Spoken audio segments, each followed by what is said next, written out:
212. मी आज इथे एक पात्री नाटक करणार आहे. नाटकाचे नाव आहे लेख वाचणं.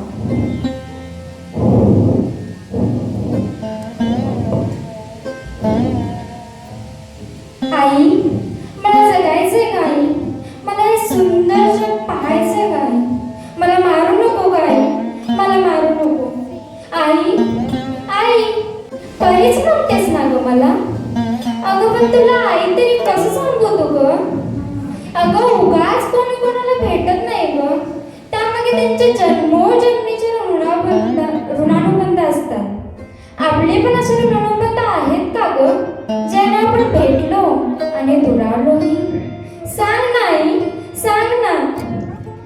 हा सो काल मी तुझं आणि बाबांचं बोलणं चोरून पोटातच ऐकलं ग. विशेषतः आजी आजोबांची इच्छा नाही आहे ना ग की माझा जन्म व्हावा म्हणून. सांग ना आई, सांग ना. बाबा, ओ बाबा, बाबा, तुम्हाला आवडते ना हो लेक माझी लाडकी बघायला? बाबांची लेक ही लाडकीच असते ना हो. सांगा ना बाबा.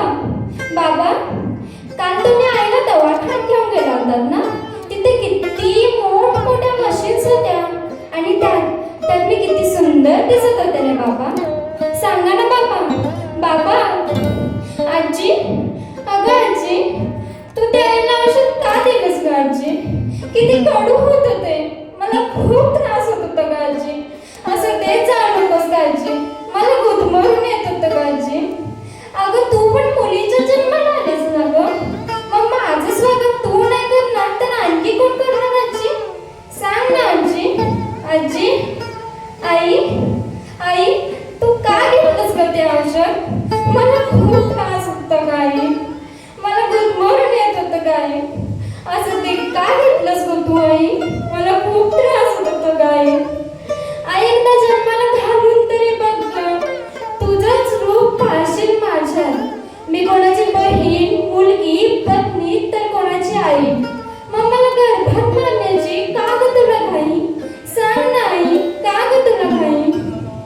आई मला कळते तुझी कोंडी, तुझी घुसमट, पण मी मुळीच त्रास देणार नाही ग. माझ्या खर्चाचं म्हणशील तर मी अजिबात त्रास होऊ देणार नाही ग. मला मला नवीन कपडे नको ग आई, मी ताईचे जुने कपडे वापरेन. शाळेला जाईन, अभ्यास करेन, ताईचं जुनं दप्तर वापरेन, ताईची जुनी खेळणी खेळेन. बाबांना अजिबात त्रास होऊ देणार नाही ग. अभ्यास करून मोठी होईन आणि माझ्या हुंड्याची तयारी करेन. बाबांना जरा सुद्धा त्रास होऊ देणार नाही ग आई. आई, आता तूच सांग आई, उद्या तुम्हाला काढून टाकेल दवाखान्यात जाणार आहेस ना?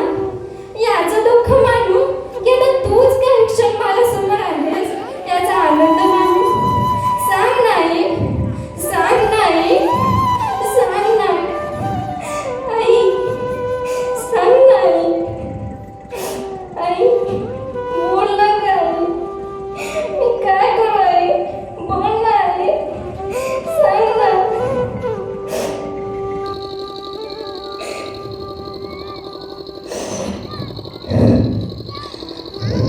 नुसतं स्त्री पूर्ण हातात थांबून काय होणार?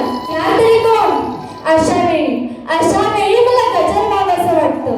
या झोपलेल्या मनातला हा संघर्ष माझ्या अस्तित्वाशी. विचारायचा मला त्या अस्तित्वाला आणि रेणुकाला सुद्धा की आज आपण नटलो त्यात आपण खरंच समाधानी आहोत का? नाही ना. अगं आपला आत्मसन्मान हाच आपला दागिना. चला तर मग मोडून टाकूयात अन्याय अत्याचारी मनगटे, काढून टाकूयात हा अंगावरचा अलंकाराचा म्हणजेच बंधनाचा साज. आता रडायचं नाही तर आता लढायचं, आता रडायचं नाही तर आता लढायचं. ऐक मुली तुला सांगते, ऐक मुली तुला सांगते, पिंजऱ्यात जाता फडफडू नकोस.